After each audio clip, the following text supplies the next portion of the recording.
It is the Wrestlingus Show, ladies and gentlemen, back once again with our favorite show, the AEW Rundown, which we love.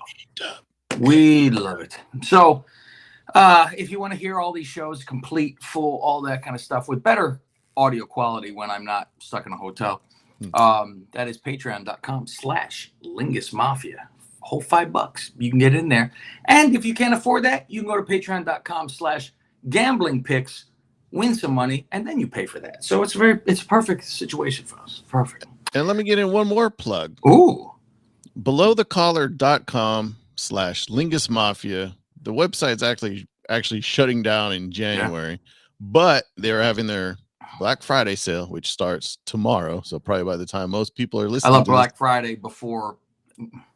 Black Friday week. So you got, I think it's running 10 days where you get 20% off, and we have 4 different shirts on there. So if you want to support, don't feel like going on the Patreon, that's another way. Rep the Lingus. Rep the Lingus, baby. Rampage, motherfuckers. Live in Oakland, which we said, yeah.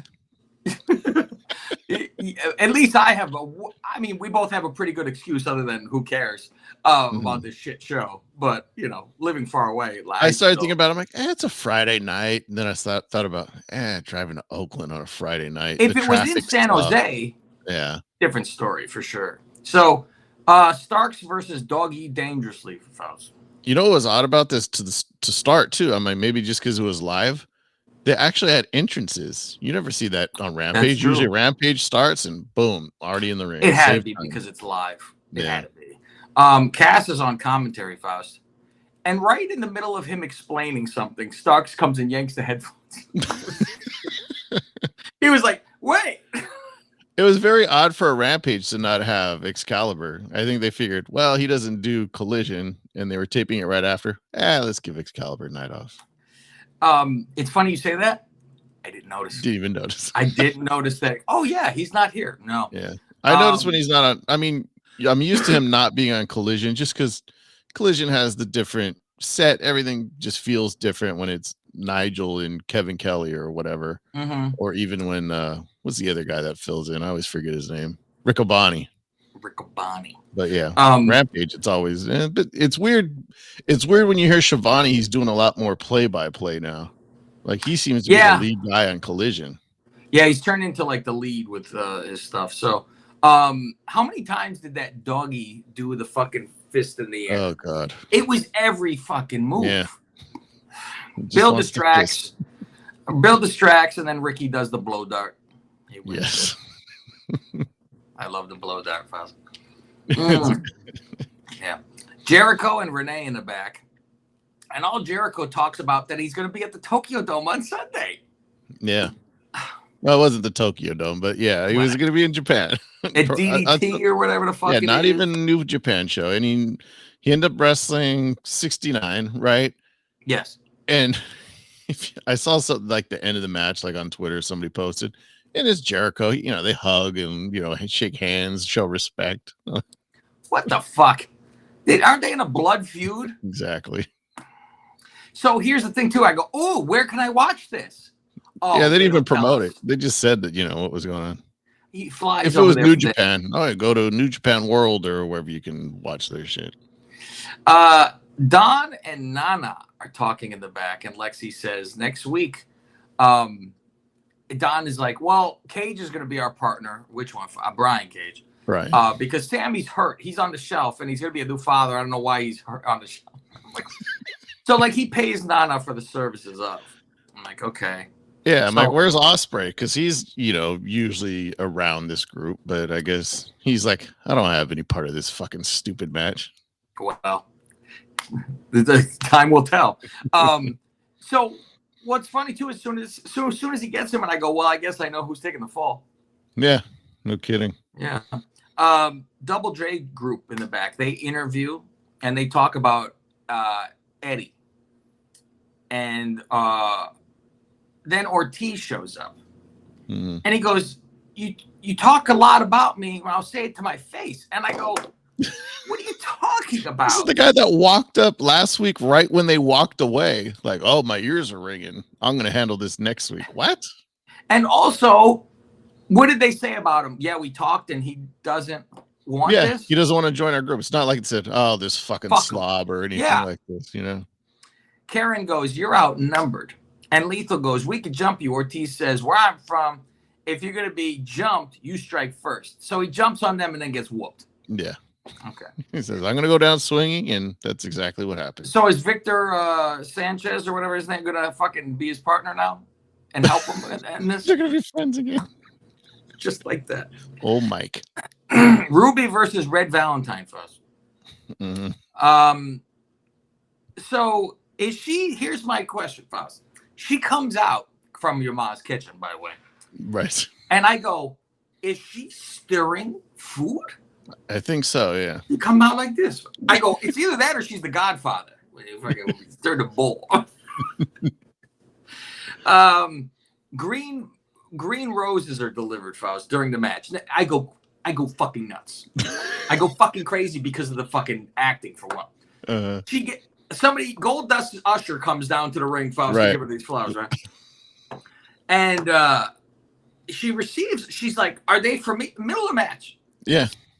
Those are for me. No, and she takes them and goes to the middle of the ring going like this.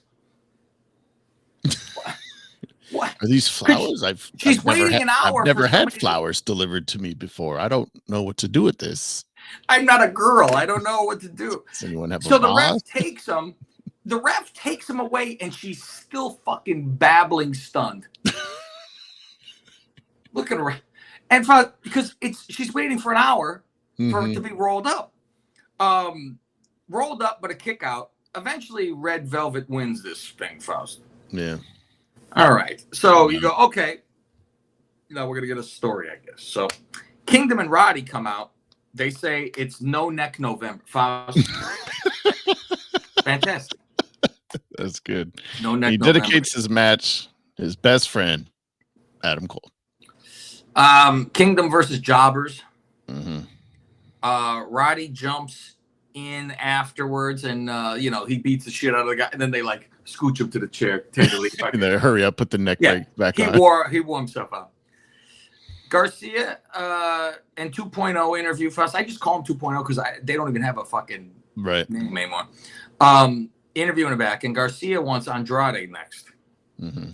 In comes Paige with Ruby. They're just walking through a shot, arguing about these flowers. And you see Ange be like, "Oh, what's going on over here?" Like, we don't know what the fuck this is already. Right. So they fucking start. Paige and Mud Pie argue. Ange and fucking Ruby start now making googly eyes at each other. Yeah, all of a sudden she's smitten with him. If I was 2 minutes ago, he couldn't fucking comb her hair, and she was like, "Get the fuck away from me." It was the flowers. She's never had flowers given to her before. And now she knows. And it was funny too, because I think it was Mud Pie first said, like, "Oh, you're on thin ice," and then Saraya says, "Is that the Ruby?" And she's like, "You're on thin ice with this," and he's like, and then Mud Pie's like, "Hey, that's what I just said." Watch, it'll be Mud Pie and Paige now. They get together. I think Paige almost cracked because she said something and like she turned her head like she was laughing. Fuck. They start to they pull them apart from each other. They go, "We got problems." "Yeah, you got a problem." And they pull them away. I'm like, what's the problem? What, they can't fuck each other? Who cares? I don't care. As long as I have Mud Pie on TV.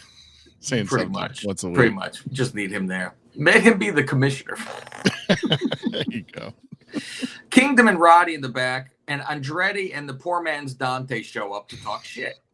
Faust, what's funny about this is I see the poor man's Dante, and I go, "Is that the guy that Julia is fucking?" And then I go, "Oh, I didn't know that was Dante's brother. I had no fucking clue who he was." The Dante brother. The Dante brother. Old Darius. So he's like, "All right, next week I'm gonna shit on you." That's what Roddy tell him, right? So now we got Commander and Viking versus FTR. By the way, Faust, where's Danhausen? I was thinking the same thing. Yeah, he was supposed to be back this week, right? Yep. Last week. Supposed to be back. Yep. Disappear. What happens at the end of this? Because while I'm fast forwarding, it hits too far and it is done. And I go, I'm not rewinding. FTR versus the Viking Commanders is our main event. No Mark Henry promo. So it's the flippy guys versus the no flips, just fisting guys. Sure. So after FTR wins, they hug. I go, well, Dax tried to hug Commander, but Commander looked drunk, like he was still selling from the finish. And then it cuts to the House of Black on the screen. And they just... I saw that the House of Black back popped out, on. and then back into the dark. That was it. Because I'm like, what did they say? And then I was like,